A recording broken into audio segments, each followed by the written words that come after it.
Hello,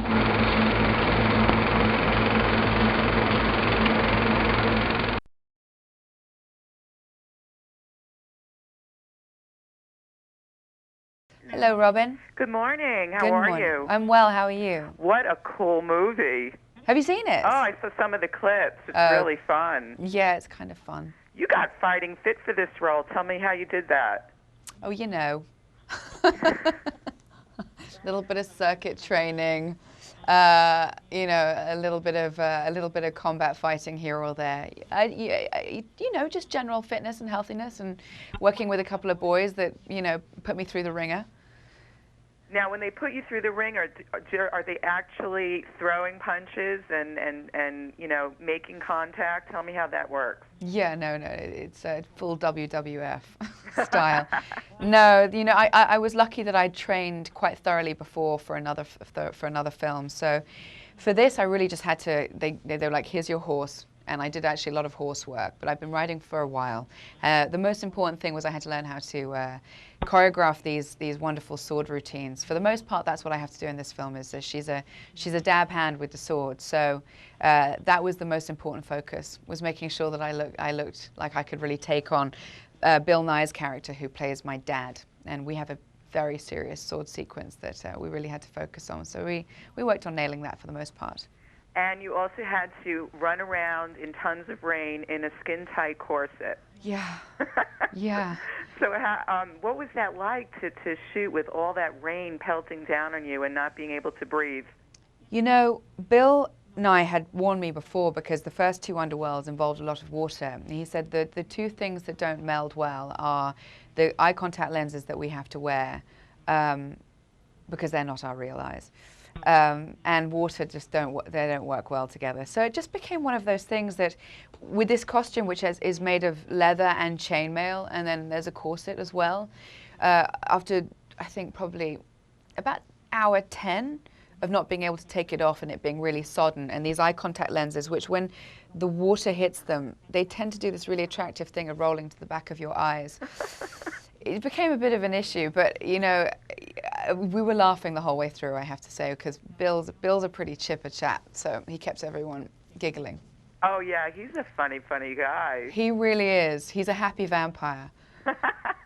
So did you couldn't wait to throw out those contact lenses by the end of the shoot, I guess? They were the first thing that you know, at the end of every day, I was like, get these little creatures out of me. You know, I think everybody felt that way, but the fangs?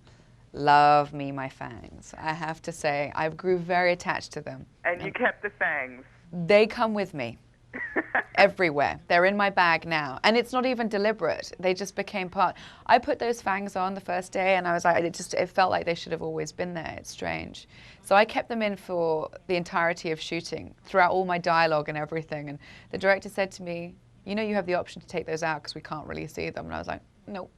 It's like a kid wearing their Spider-Man outfit all day and all night. Don't want to take it off. Maybe you were a vampire in another life, eh? Yeah, maybe. Now, it's ironic because in Skinwalkers you were fighting werewolves, and now you've teamed up with one, Lycan, who's played by the lovely Michael Sheen. So what was it like to work with him? That's one way to put it. I've teamed up with one. Yeah, we have this wonderful romance, I suppose, is what it is. And he's such a wonderfully talented actor, and he's so dedicated to what he does. And he did some really incredible work in transforming himself from the character that he played, which everybody I think can now see in Frost Nixon, playing David Frost, where he had to metamorphosize and put on quite a lot of weight and become a much older man, and then he had to transform himself into Lycan, who's this incredibly lithe, beautiful, well-toned wolf/man. And just seeing his level of dedication and being amongst that and working with Bill Nighy it's just a treat, especially for a movie where, you know, it's the third installment and a prequel, and people can get a little bit sloppy, and really every day, you know, working with Michael was just a real treat. Did you actually witness him trying to do Frost, his role in Frost Nixon while he was in his werewolf costume? No, he was in a different skin.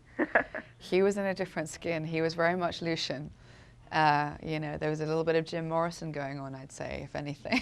Interesting. Yeah, that's what I would liken him to more than David Frost. I didn't see Not even an ounce of David Frost. So it's it was a shocker for me to see, when it is for me to see him now, because there's the two trailers running at the moment for Frost Nixon and Underworld, and I can't believe it's the same man. Now, is it true that you were thinking about possibly doing Catwoman? Oh gosh, that would be lovely. That's a rumor. That's a rumor. Well, you would be hot in that. Thank you. Great job, and have a great day, Rhona. Thanks for joining us. Thank you very much. Lovely talking to you. You too. Bye-bye. Bye.